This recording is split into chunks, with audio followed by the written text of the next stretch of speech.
So, hi Anmol, thanks for giving me your time and congratulations for your placement. So, आप अपना एक छोटा सा ब्रीफ इंट्रोडक्शन मुझे दोगे? तो हेलो भैया।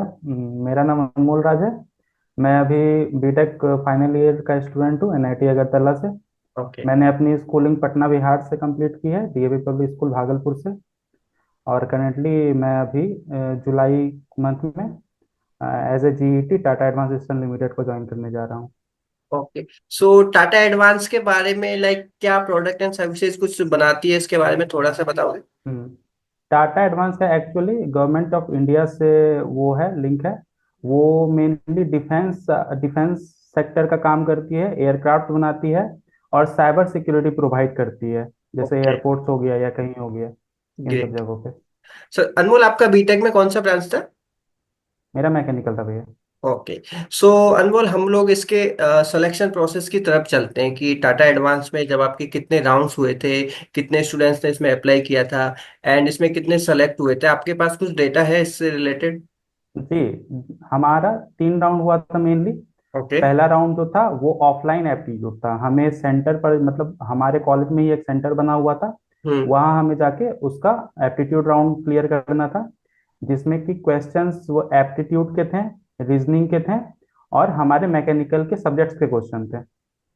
फिर उसके बाद दूसरा राउंड हमारा था जीडी राउंड, मतलब ग्रुप डिस्कशन राउंड। उनमें हमारे कई पैनल बने और उनमें बच्चों ने जो अपना जीडी राउंड दिया, जिनका अच्छा हुआ वो क्वालिफाई हुए इंटरव्यू ओके। राउंड के लिए। और लास्ट राउंड हमारा इंटरव्यू था, जो कि मेरा इंटरव्यू 20 मिनट का चला था। हम्म। उसमें मुझसे टेक्निकल और एचआर दोनों राउंड लिए गए थे उसी 20 मिनट में।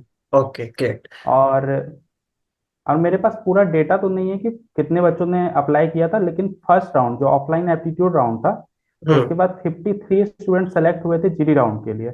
ओके। और उस हाँ, और उसके बाद जीडी राउंड को 22 बच्चों ने क्लियर किया था, जिनका कि इंटरव्यू हुआ था। और 22 बच्चों में से 6 बच्चे सेलेक्ट हुए थे। ओके। सिलेक्शन जब इसका जो एप्टीट्यूड के बेसिस पे जो शॉर्टलिस्ट किया था, उसमें सीजीपीए क्राइटेरिया था क्या कुछ? सीजीपीए क्राइटेरिया कोई नहीं था, लगभग वही 6 रहता है जो नॉर्मली, जो कि सब बच्चे मेंटेन हम्म। कर ही लेते हैं। यस। और एक और क्राइटेरिया था कि कोई बैकलॉग नहीं होना चाहिए, डेड भी नहीं होना चाहिए, एक्टिव भी नहीं होना चाहिए। Okay. And group hmm. Discussion में आपका क्या टॉपिक था? ग्रुप डिस्कशन में मेरा टॉपिक ये था कि इंजीनियर्स को सस्टेनेबिलिटी पर फोकस करना चाहिए या फिर इनोवेशन पर फोकस करना चाहिए। ओके। हम्म। सो अनमोल, जो आपका टेक्निकल इंटरव्यू हुआ था उसमें आपसे मैकेनिकल से रिलेटेड क्वेश्चन पूछे गए थे या फिर कुछ अदर टॉपिक से रिलेटेड भी कुछ क्वेश्चन थे उसमें? नहीं, मतलब मेनली हमारा मैकेनिकल, जो टेक्निकल राउंड था उसमें मैकेनिकल के ही क्वेश्चन चले थे। ओके। जैसे मैंने अपने रेज्यूमे में जो प्रोजेक्ट का मेंशन किया था, हम्म। पहला 5 से 7 मिनट मेरा उसी प्रोजेक्ट पे क्वेश्चन आंसरिंग चला। हम्म। उसके बाद फिर उन्होंने मुझसे पूछा कि what is your favourite subject. तो ओके। मैंने अपना बताया कि strength of materials is my favourite subject. तो उसके बाद उन्होंने काफी बेसिक बेसिक क्वेश्चंस, जैसे हम्म। व्हाट इज फटीग, फटीग कहाँ लगता है, ये सब क्वेश्चंस मुझसे पूछे थे। ओके। उसके बाद कुछ कुछ क्वेश्चंस उन्होंने मैकेनिकल मेजरमेंट के पूछे थे, जैसे व्हाट इज एक्यूरेसी। ये सब बेसिक हम्म। बेसिक क्वेश्चन जो है, अभी तो काफी टाइम ओके। हो गया इंटरव्यू को, अक्टूबर में यस। ही मेरा इंटरव्यू हुआ था, तो सारे क्वेश्चंस मुझे याद है नहीं। यस। आपका। तो ये चला था। यस। आपने जो बीटेक में प्रोजेक्ट बनाया था, मैकेनिकल से रिलेटेड ही था वो? जी जी, मैकेनिकल से क्या था, रिलेटेड था क्या वो। बनाया था आपने? हमारा प्रोजेक्ट था कि हमें एलपीजी सिलेंडर, जो कन्वेंशनल एलपीजी सिलेंडर है, हमें उसका हम्म। वेट रिड्यूस कैसे कर सकते हैं, उस पर हमने प्रोजेक्ट किया था एक। तो ओके। हमने उसमें हाँ, तो हमने उसमें किया था कि मतलब हम उसका मटेरियल चेंज करके कर सकते हैं। और ओके। मटेरियल हमें ऐसा ढूंढना था जो कि सारे स्टैंडर्ड्स को क्वालिफाई करे, जो अभी के कन्वेंशनल सिलेंडर क्वालिफाई कर रहे हैं। ओके। अनमोल, टेक्निकल इंटरव्यू के बारे में थोड़ा सा आप डिटेल में एक बार बताओगे कि जो जैसे फ्रेशर्स हैं, जो जूनियर्स हैं, उनसे मैकेनिकल में किस टाइप के क्वेश्चन इंटरव्यूअर पूछता है? अदर कंपनीज में भी आपने इंटरव्यू दिया होगा मैकेनिकल से रिलेटेड। सो जो आप बीटेक में जो हम्म। पढ़ते हो, 4 साल में सारी सब्जेक्ट्स, तो वो किस टाइप के क्वेश्चन पूछता है? न्यूमेरिकल टाइप से क्वेश्चन पूछता है या फिर बेसिक क्वेश्चंस? तो मेनली मैंने 2 इंटरव्यूज दिए हैं, मतलब हम्म। मैंने पहला दिया था जिसमें मैं रिजेक्ट हो गया था, लेकिन दूसरे में मैं सेलेक्ट हो गया था। ओके। तो वो जो 2 इंटरव्यू का एक्सपीरियंस है उसके हिसाब से, मैं जो पहली कंपनी थी वो थी हिटाची एनर्जी मेरी। तो उनका भी इंटरव्यू राउंड का सेम ही था लगभग, मतलब उन्होंने मेरे प्रोजेक्ट से मुझसे क्वेश्चन पूछे थे। और मैं ज्यादा टाइम मेरा प्रोजेक्ट पे ही चला था। उसके बाद उन्होंने भी पूछा था कि तुम्हारा फेवरेट सब्जेक्ट क्या है। ओके। तो मैंने अपना जो फेवरेट सब्जेक्ट बताया था, उसके बाद उन्होंने क्वेश्चन पूछे। तो मेनली इंटरव्यूअर कभी भी न्यूमेरिकल प्रॉब्लम्स नहीं देते हैं सॉल्व करने के लिए इंटरव्यूज में। हम्म। ना ही वो कोई फार्मूला पूछते हैं। वो बेसिक क्वेश्चंस पूछते हैं, डेफिनेशन रिलेटेड क्वेश्चन। जैसे मैंने बताया था कि मैंने अपना favourite subject strength of materials बताया था। या। तो उन्होंने पूछा कि व्हाट इज फटीग, मतलब बेसिक बेसिक क्वेश्चंस जो हम्म। वन लाइनर्स टू लाइनर्स ऐसे होते हैं वो ओके। पूछते हैं। ओके। इसमें एसएफडी मेनली बीएमडी से रिलेटेड काफी क्वेश्चन पूछते हैं, इंटरव्यू आपसे पूछे गए थे? नहीं, मुझसे नहीं पूछे गए थे ये सब question. Okay okay okay. And like interview में जैसे आपसे कुछ क्वेश्चन नहीं आता तो आप उसका किस तरीके से आंसर देते हो?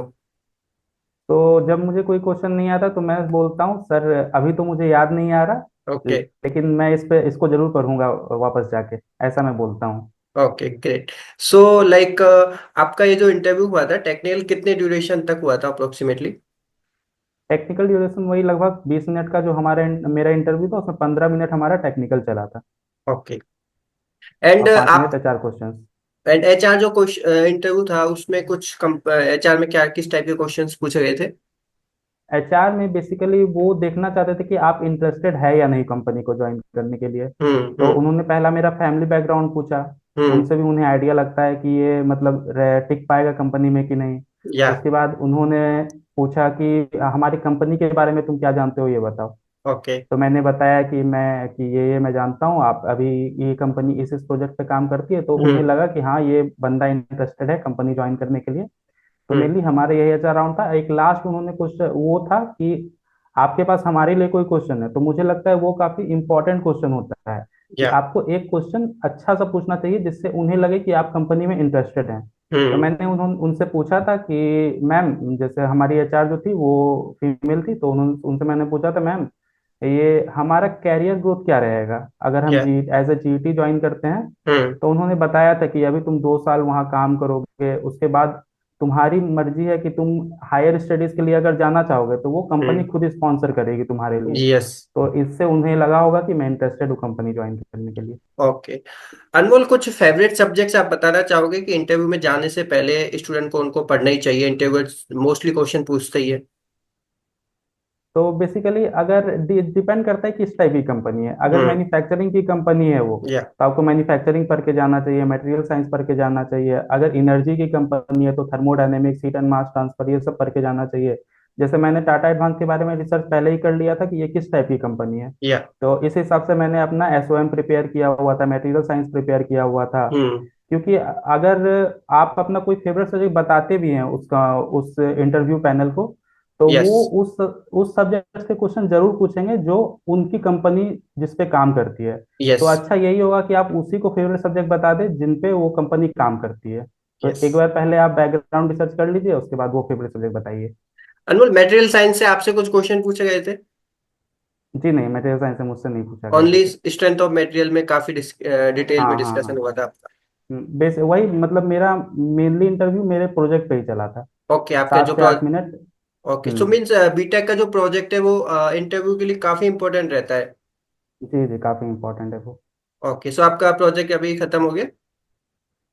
जी, अब हम लोग उसको फैब्रिकेट करने वाले हैं। लास्ट सेमेस्टर है हमारा, तो इसमें हम लोग ओके फैब्रिकेट करने की ग्रेट। कोशिश करेंगे अनमोल, मैं आपसे एक आपकी कुछ ऑब्जर्वेशन है कि जिन स्टूडेंट का इसमें सिलेक्शन नहीं हुआ, क्योंकि ओनली 6 स्टूडेंट सेलेक्ट हुए आप बोल रहे हो, आउट ऑफ 22 जो ग्रुप डिस्कशन जिनने क्लियर किया था। तो आपकी कुछ ऑब्जर्वेशन है कि लाइक किस चीज की वजह से वो क्वालिफाई नहीं कर पाए?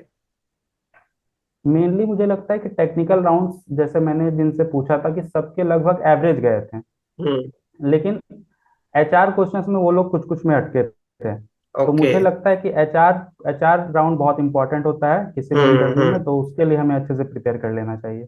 Got it. अनमोल, सीजीपीए की कितनी इंपॉर्टेंस रहती है, और एक जो फ्रेशर्स हैं आपकी कॉलेज के अदर कॉलेज के, उनको मिनिमम कितना सीजीपीए मेंटेन करना चाहिए ताकि किसी भी इंटरव्यू में मतलब वो क्वालिफाई कर पाए? अगर हम लोग देखें तो 90% कंपनी जो रहती हैं वो 7 CGPA का अपना क्राइटेरिया लगाती हैं। यस। और उसके बाद कुछ ही कंपनीज होती हैं, एक दो, जो 8.5 या 8 का क्राइटेरिया लगाती हैं। हम्म। तो मेरे हिसाब से अगर आप 8 CGPA मेंटेन करके चल रहे हैं तो एक सेफ आएंगे आपके, सेफ है कि आप हर कंपनी में बैठ सकते हैं। हम्म। लेकिन अगर आपका 7 भी है तो आप सारी कंपनी के लिए एलिजिबल रहिएगा। कुछ कुछ कंपनीज स्क्रीनिंग राउंड करती है जो CGPA के बेसिस पे हटा देती है नाम। यस। तो वो सब कंपनीज बस आपके लिए रेड फ्लैग है, बाकी 90% कंपनीज आपके लिए सही है, आप उनके अनमोल, लिए अप्लाई कर सकते हैं। बीटेक में तो हम लोग थ्योरेटिकली तो काफी सब्जेक्ट्स पढ़ते हैं, उसके अलावा जो सॉफ्टवेयर्स होते हैं मैकेनिकल के, जैसे सॉलिड वर्क्स हो गया, केटिया हो गया, हम्म। तो सॉफ्टवेयर की कितनी इंपॉर्टेंस रहती है इंटरव्यू में? और फ्रेशर्स को आप क्या बोलना चाहते हो कि उनको टेक थ्योरी के अलावा कौन कौन से सॉफ्टवेयर सीखने चाहिए? तो मेरे हिसाब से तो थ्योरी के अलावा उन्हें एनसिस जरूर सीखना चाहिए, और एक वही manufacturing software like solid works या फिर कैटिया, इन हम्म। दोनों में से कोई सीखना ही चाहिए। हम्म। क्योंकि हमारा मेरा भी जो प्रोजेक्ट था तो उसमें मैंने एनसिस का यूज़ किया हुआ था, सॉलिड वर्क्स का यूज़ किया हुआ था। तो ओके। उनसे भी उन्होंने क्वेश्चंस पूछे थे जिनसे ओके। उन्हें पता चला कि इसमें इसने सच में यूज़ किया था या नहीं, इसे आता है या नहीं। हम्म। तो कुछ कुछ क्वेश्चन उससे रिलेटेड भी पूछे गए थे मुझसे। ओके, टाटा एडवांस के अलावा कोई और कंपनी है जिन्होंने एनसिस से रिलेटेड डिमांड की होगी, बच्चों को एनसिस आता है, इस चीज से रिलेटेड कुछ कंपनी चाहिए एनसिस सिमुलेशन से हाँ, रिलेटेड? एक एक हमारी ये दो कंपनीज आई थी, एक ऑटोडेस्क थी हम्म। और एक का तो अभी मुझे याद नहीं आ रहा, वो कोई ओके। स्टार्टअप कंपनी थी। ओके, तो उन ग्रेट। दोनों की मेनली डिमांड वही थी कि हम डिजाइन इंजीनियर्स हायर करने आए हैं, हम्म। तो ये सॉफ्टवेयर की रिक्वायरमेंट थी उन्हें। ओके। एंड अनमोल, इसमें जो कम्युनिकेशन स्किल्स होती है एक स्टूडेंट के लिए कितनी इंपॉर्टेंट रहती है इंटरव्यू के लिए, प्लेसमेंट के लिए? लाइक कम्युनिकेशन की इंपॉर्टेंस रहती है? कम्युनिकेशन स्किल बहुत इंपॉर्टेंट है किसी भी कंपनी को क्रैक करने के लिए, क्योंकि हम्म। आजकल जो भी कंपनीज आ रही हैं वो या तो आपका GD राउंड ले रही हैं या तो आपका यस। मैनेजरियल राउंड ले रही हैं। और उन दोनों राउंड को अगर आपको क्लियर करना है तो आपका कम्युनिकेशन अच्छा होना ही चाहिए। टेक्निकल में आप भले ही एवरेज हैं तो वो आपका चल जाता है, लेकिन कम्युनिकेशन में आपको अच्छा होना पड़ेगा। एक्सीलेंट। अनमोल, मैं आपसे लास्ट क्वेश्चन पूछूंगा कि जो आपके कॉलेज के फ्रेशर्स हैं या अदर जो जूनियर्स हैं अदर कॉलेज के भी, तो उनको आप क्या एडवाइस देना चाहते हैं as a mechanical engineer placement point of view से? लाइक कौन सी ऐसी चीजें हैं जिनको अभी से फर्स्ट ईयर से उनको फोकस करना चाहिए ताकि एक अच्छा बेहतर कंपनी में एक प्लेसमेंट ले सकें वो? तो मेरे हिसाब से तो उन्हें पहले, अगर वो अच्छे कॉलेजेस में किसी भी कॉलेज में गए, उन्हें कॉलेज अपना अच्छे से एक्सप्लोर करना चाहिए, यस। चीज़ों में पार्टिसिपेट करना चाहिए जिससे कि उनकी पर्सनैलिटी में डेवलपमेंट हो, लोगों से मिलना चाहिए, कम्युनिकेशन स्किल अपना डेवलप करना चाहिए, और यस। अच्छे अच्छे प्रोजेक्ट्स बनाने चाहिए जो कि आप अपने रेज्यूमे में डाल सकें। तो आपका, क्योंकि इंटरव्यूअर उसी पे आपका क्वेश्चन पूछेगा, या। टेक्निकल भले ही वो कम पूछे लेकिन प्रोजेक्ट से आपके वो क्वेश्चन जरूर पूछेगा। यस। सो अनमोल, आपके जो डिस्कशन से मुझे एक चीज समझ आई है मेन, कि आपका जो प्रोजेक्ट है उसने काफी इंपॉर्टेंट रोल इसमें अदा किया है आपके प्लेसमेंट के लिए। सो जो भी जी। मैकेनिकल इंजीनियर्स है मेरे हिसाब से, जो अपने थर्ड ईयर के जो प्रोजेक्ट होते हैं या फोर्थ ईयर के, उनको मतलब लाइटली ना ले, उन पे एक अच्छे से फोकस करके उन प्रोजेक्ट्स को बनाएंगे ना, तो आई थिंक प्लेसमेंट में उनकी काफी हेल्प होगी। एंड इसके अलावा CGP and technical skills, I think ये भी काफी इंपॉर्टेंट है। हाँ जी जी। Yes. So Anmol, thank you so much, and congratulations for selecting in Tata Advance, and all the best for your future. Thank you so thank much. You भैया, thank you so much. Yes, thanks yes. for giving me time. Yes. Okay. Yes, thank you.